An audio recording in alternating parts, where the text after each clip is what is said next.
God doesn't always send us a family in the way we expect, but God always has a plan. We just need to wait for Him to show us His plan and be open to sharing God's love with all people. Joan Harwell and her husband never had children of their own, yet God eventually sent them a family from India. Join us today as I interview Joan Harwell and Reverend Stanish Stanley. We'll learn how God grows families. This is Kay Meyer, president of Family Shield Ministries, and your host for today's program. Thanks, Joni and Stanish, for being my guest today. Thank you. Thank you for having us. Yeah, we're happy to have you. Well, you guys are family, and God brought you together in a kind of unique way. I thought it would be good if we summarized a little bit for our listeners first, and then we can just flush out some of the details of how God worked this out. Joni, maybe you could start by telling us how you met Stanish's mom and dad. Well, I worked at a radio station here in St. Louis, and it happened to be on the Concordia Seminary campus. And Stanish's father had come to Concordia Seminary for continuing education. And I happened to meet him one day as we were walking on campus and talked to him. And he told me he was from India and that he'd like to bring his wife to the United States. And my mother had lived with my husband and I. We did not have any natural children. And so she had since passed away. And I went home and said to my husband, what if we have them come and live with us? And, you know, I'm used to a big family. I have 7 brothers and sisters, so there was always a lot of people around in my family. But I wanted to approach my husband on this. His family was a little bit smaller, and he agreed. And so Stanish's mother and father came from India, came to live with us, and they lived with us for about a year and a half the first time. Then they went back to India, and then they came back with their daughter, and then they lived with us about another 2 years. And then eventually Stanish and Bina came with Catherine, our granddaughter, and they have been with us now for 9 years. And so this is how God provided our family. And wow. My husband and I look at both Stanish and Bina and Sonia, his sister, and her husband, and our grandchildren. There are 3 girls and a grandson, and we wouldn't have it any other way. God had a different plan than we expected. Yeah, for sure. And Stanish, just share a little bit from your perspective. First of all, let me clarify. You came when your oldest daughter was young, but today, how many years has it been? It's been 9 years, as Auntie pointed out, and so my eldest daughter is 12 years old now, going to 12 on 27th of September. I have another 2 daughters also, Riona, who is 9 years old, or rather 8 years old, and my last one, Alina, who is 3 years old. That's great. And they've lived with you all of these years? Yes. And they call you are their grandma, We are their grandma. And, you know, I think about this often because even with Stanish's sister, who came and married in the United States, I mean, God just provided everything. We got to be there at her wedding. You know, we got to be part of that wedding. As Stanish and Bina's children were born here in the United States, we were there at the hospital to hold those babies within the first minutes. So when God does something, He just doesn't do it part way. Mm-hmm. He gives you the whole thing, and that's how we feel. We were really blessed in that way. That's awesome. That is so great. So let's just go back then to talk a little bit more about what this was like having first of all, Joseph and Carol, his parents, move in with you, because you talked a little bit, as we met earlier, a little bit about some of the cultural differences and some of the things that happened. And it's important at any time, but especially when families are living together, to make sure that we communicate effectively, especially if there's something that's bugging us. And in families, that happens all the time. So just talk a little bit about some of the early issues maybe that came up with his parents in your home. Well, I wouldn't exactly call them issues, but they were fun things, I guess I'd say more than anything. But you're right. When you have people from 2 different cultures living together, things are a little bit different sometimes. And in this case, when Carol and Joseph came, the very first night, I remember I told my husband I had a class that night, and I said, now Carol's going to make food for you. Of course, I'm here, this American. Okay, Carol will make a hamburger for you or whatever. Well, no, Carol brought her own spices, and she mixed them up and made a dish. And when I came home from class that night, my husband met me in the garage, and he said, I can't do this. He said, I can't handle all these aromas that are in our house. And so I said, honey, don't worry about it. We'll handle this. So I went inside and I talked to Carol and I just explained to her, our windows aren't open like your windows are in India. That was in September. We had the air conditioner on. Carol immediately said, okay, that's fine. And she cut the spices at least in half. It was just, she didn't understand that our house was enclosed. And so that's what we learned to do, to go back and forth. We had fun times. We'd go to the grocery store, and she'd give me the names of something. I think it was brinja, she told me one time. And I'd stand in the aisle, and I'd think, okay, now what does she want? And we'd go through it, and she'd say it's a vegetable. And we'd go through, and finally we figured out it was an eggplant. Oh. And then she'd say some keema, and I'd say, okay, what's that? Well, she'd say it's some kind of meat. Well, I figured out that was hamburger. That's how we just went back and forth, and we learned things. But I think as Americans, we often have in our mind that these people who come from other lands know exactly what we know and think the way we do. Stanish and Bina, when they first came, the first night we had a barbecue. We were serving hot dogs and hamburgers, and they couldn't imagine why we'd be eating dogs because hot dogs, they had never experienced them before. Okay. So it is a whole learning project, but it's been fun to do. Sure. You also shared a story about eating catfish. What was that? Well, it was kind of the same thing. Catfish, serving catfish is... Okay, what is catfish? Well, it's a fish, but we call it a catfish because it has little whiskers on it. It doesn't mean it's a cat. It means it's a catfish. But, these are things that we know as Americans, but other people don't know. Another way I learned this was, and I had read an article which kind of trained me a little bit for it, about someone who had come from another country, and he was waiting to go across the street. And he kept looking at the stoplight. It would go red, yellow, green. And he didn't know what to do until someone came up, stood there at the light until it turned green, and crossed. We assume everyone knows how to get across the street. No, they don't. They don't realize that green means go because in their countries they probably don't have stoplights like that. Interesting. Yeah. Interesting. Yeah.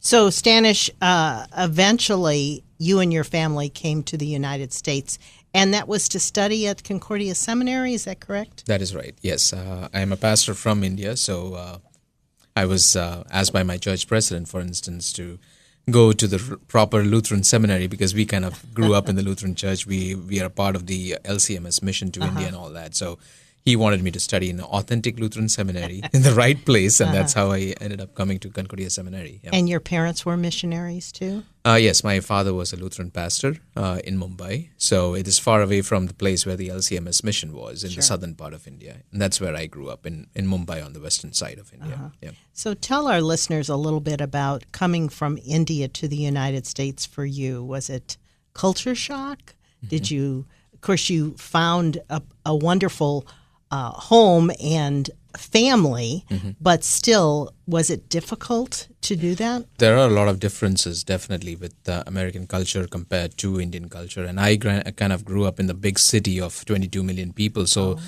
people were never a shock for me. But I think my wife had a bigger problem than me, really, because I even studied in the Netherlands for a year for my master's. And so I was kind of used to a little bit of Western culture, so to speak. Over here, there were definitely changes and adjustments that you had to make. Of course, what Auntie spoke about, especially the house being closed, was something that we kind of got used to pretty quickly because the spices will, if you cooked Indian food, the spices would kind of remain back within the house and could create problems for you if you were not really used to it. But at the same time, the other big differences were, for me especially, was getting used to the American system of time, where everything is very organized, everything is dependent on the other guy getting their job done on time and things like that. So those were big shifts and changes that I had to be aware of or get used to. Sure.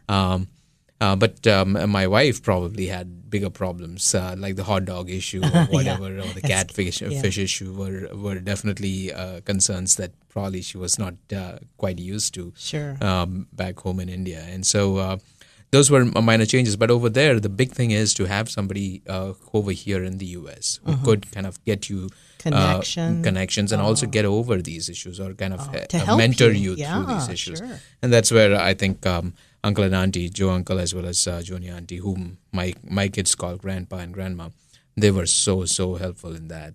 Especially if my wife got a mentor or somebody who could fall back on for support when there were these confusions or doubts or clarifications that were needed. Yeah. You know, that's extremely challenging today for many. And I know we talked when we met about the fact that so many people come from other countries but never get invited into Americans' homes to eat a meal. They're kind of on their own, and it's, of course, it's not real common for us just to invite people we don't know into our homes, but it's important that we do that. It's very important, and I think the whole hospitality, we don't do that as well as we did years ago. All people, because we have such busy lifestyles. Yeah. But there is so much that people from other cultures have to offer us, to teach us. Like he said, with time, I mean, well, I realize we always laugh because the Africans and Indians always say, the Americans have the watch, but we have the time. And it's true. I mean, we stress out on things if we're not there perfectly on time, where they have an attitude that, well, we may not be there, but we'll be there 5 minutes later or whatever. The stress level is not there. And I think we could learn from that. We could learn. Yeah, absolutely. Yeah. Let's just talk for a minute about Christian generosity and why it's so important. Obviously, Joni and her husband were very generous in opening their homes. And at the time they did it, they didn't know God was putting this plan together. It came about. Right. But just talk for a minute how important that is for you. Very important, because I grew up in India. I'm an Indian Christian, and we are just a small minority in India. 2.3% of the 1.2 billion people that are there. But the big thing is that when growing up, we always kind of had to clash with many of our Hindu friends who would deride us for the Christianity of the West, so to speak, because the image of the West was more about the MTV generation, people in swimming pools and all the time with drinks in their hands and all that. So those kind of perceptions were also kind of translated into Indian Christians, because the understanding is that we are basically some kind of vestige left over by British rule and Western imperialism over India. So given that,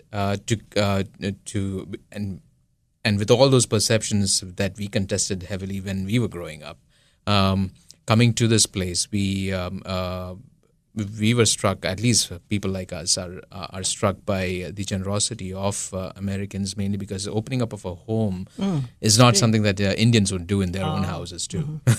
It's a pretty closed kind of a culture where even though the generosity of mingling with people is there in India, but opening a house, giving your car key to somebody and just telling them to, okay, you can use my car is something that Indians just wouldn't do. It is impossible. They might share a meal, but sharing their car and their house with a stranger to kind of come and stay is unimaginable. So and from my side, that's what Uncle and Auntie have taught me, or they have been the greatest example of, has been that Christian sense of generosity and sharing and love. And awesome.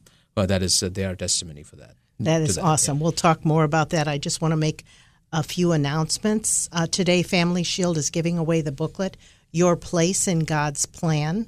To request the booklet, call the Family Shield Response Center at 1-877-250-8416 or email us at witnesstofamily@gmail.com. If you're a Thrivent financial member, you can designate your Thrivent Choice dollars to support Family Shield Ministries. Go to www.thrivent.com/Thrivent Choice and search for Family Shield. Or you can call them directly at 1-800-847-48 888-888-3636, and their staff will help you. Remember, you choose the organization, and Thrivent gives the gift. We love to hear from our listeners. You can send a note telling us how the program topics and guests have helped or equipped you to serve and witness. I do want to also mention that Family Shield Ministries has Adams Road Ministry traveling from Florida to St. Louis, and they will be sharing their testimony, their ex-Mormons, on Friday, October 13th at Concordia Lutheran Church in Kirkwood. Starts at 6:30. There's no cost to attend. So we do encourage you to bring a friend and join us. If you want to contact Family Shield, you can write us, Family Shield Ministries, P.O. Box 230015, St. Louis, Missouri, 63123. Again, you can also email us at witnesstofamily@gmail.com. I want to go back to our guests, Joan Harwell and Reverend Stanish Stanley, but I also want to mention that Pastor Stanley is the executive director of Christian Friends of New Americans, and their website is CFNA -STL for St. Louis, Missouri.org.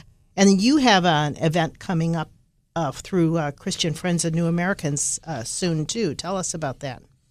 Christian Friends of New Americans is a ministry to refugees who are coming into the St. Louis city area. And so we depend a lot upon private funding, of course, through gifts and donations that are made by our donors. And so the golf tournament is one of the fundraisers that we have. This is coming up on the October 10th, and it is at the Norwood Hills Golf Club in St. Louis. And all of you who would be interested to kind of participate and support us in this ministry, I would strongly encourage you to come out and help us. Okay, and again, the website where you can learn more about that is cfna-stl.org. And I looked at that this morning. They have all their upcoming events and learn more about all the various ministries. You shared the mission. CFNA is an outreach ministry to immigrants and refugees in the St. Louis area. Mm-hmm. And the mission is to be involved in relationships with new Americans with whom you can share the gospel through caring words and actions. So you're in that position today. You're a pastor today.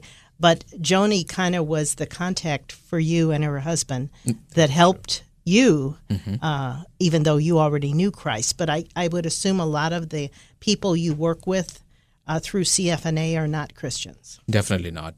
Most of the people who come in are refugees from different parts of the world. So the Nepalese or people from Syria or people from Sudan, Somalia, these are not Christian people.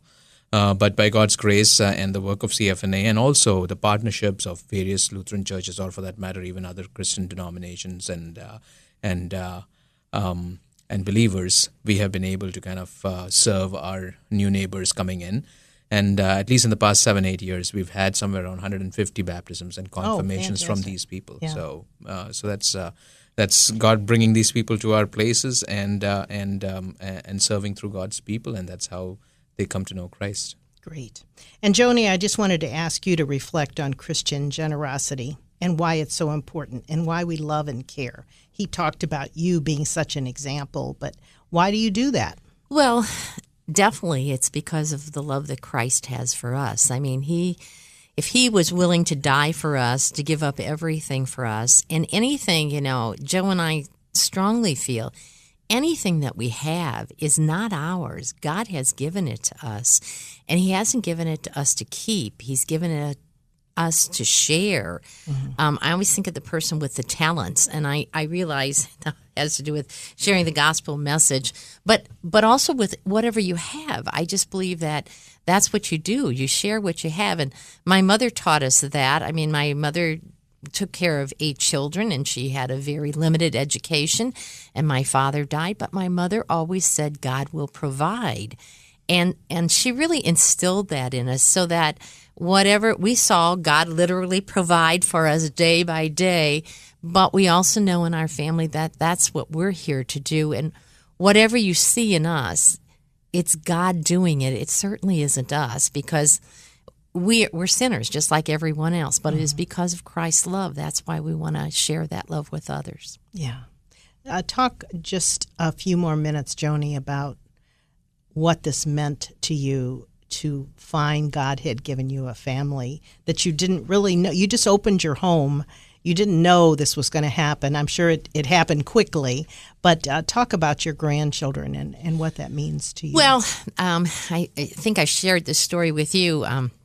Stanish and Bina's first daughter, Catherine, was just about 3 when they first came. And, I always sit on the bed and I would talk to her when she'd go to bed at night and tell her different stories. And so we were talking the one night because I wanted her to know that while she called us Grandma and Grandpa, she did have they call them a mamas and a papas in India. And I don't want her to ever forget them. Mm-hmm. And so I said to her the one night, I said, "Oh, Catherine," I said, Grandma and Grandpa, we always wanted to have kids, and we prayed for kids and grandchildren. And she looked at me and she said, "Oh, and Grandma, I was in India just praying for a grandma." How cute. So, that was just every instant that we have seen with the children. As I said, just as I've reflected back, God made sure that it wasn't just this one thing that came into our life, but we got to share everything. Mm-hmm. We got to share weddings and births and Stanish's graduation from the seminary. He got his PhD and awesome. All of these different things. Sure. God, when he gives you something, he gives you the whole thing. It's not just little bits and pieces. And we're just very grateful for that opportunity. But I encourage people who don't have families and children, you do go through some really sad times, and you see your loved ones who have children, and you don't want to be sad for them, and yet it's hard on you.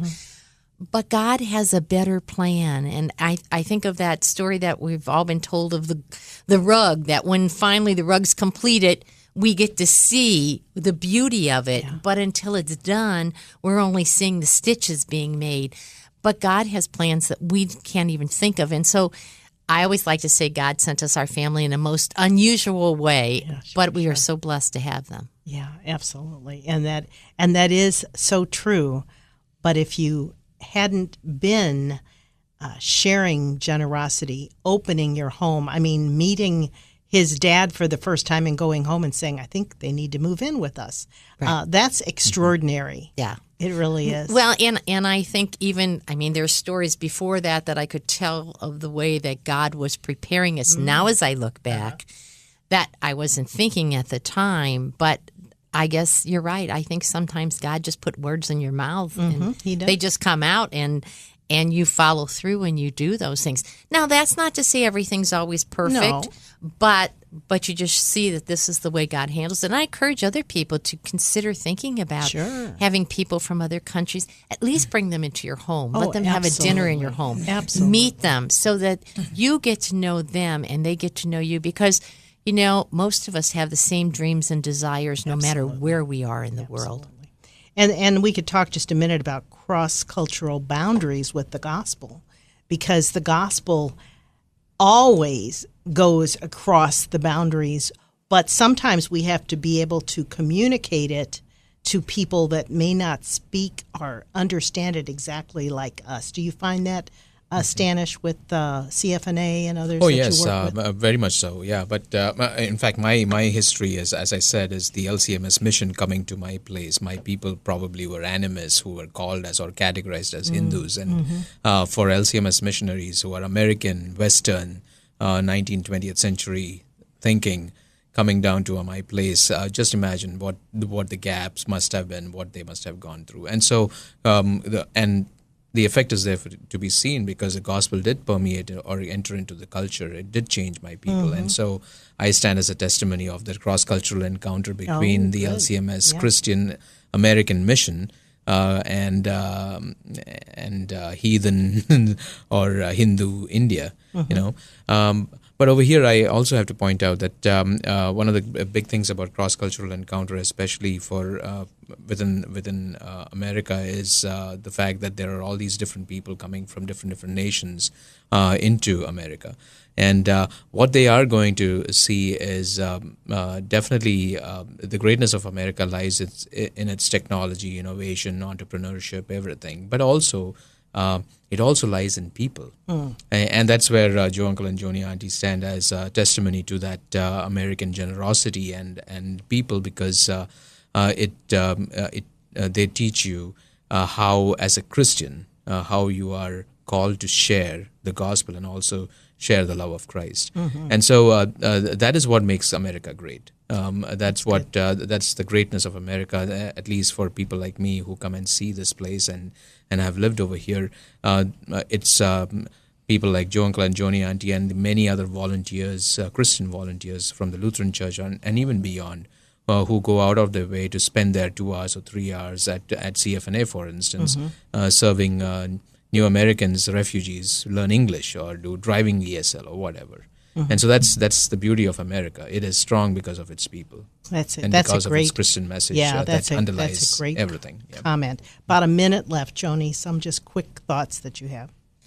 Well, I just want to, again, encourage people to think about, even as Stanish said, with Christian Friends of New Americans, the opportunities that you have to reach out to other people.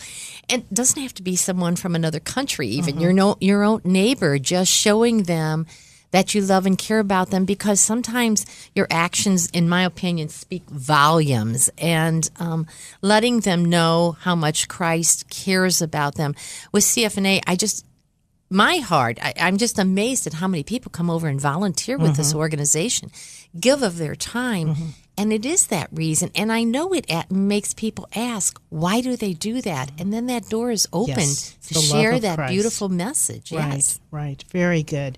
Well, again, my guests have been Joan Harwell and Reverend Stanish Stanley. He works with CFNA, that's Christian Friends of New Americans. We kind of say that really quickly, and people don't always catch it. This is Kay Meyer. You've been listening to Family Shield, and you can learn more about Family Shield on our website at www.familyshieldministries.com.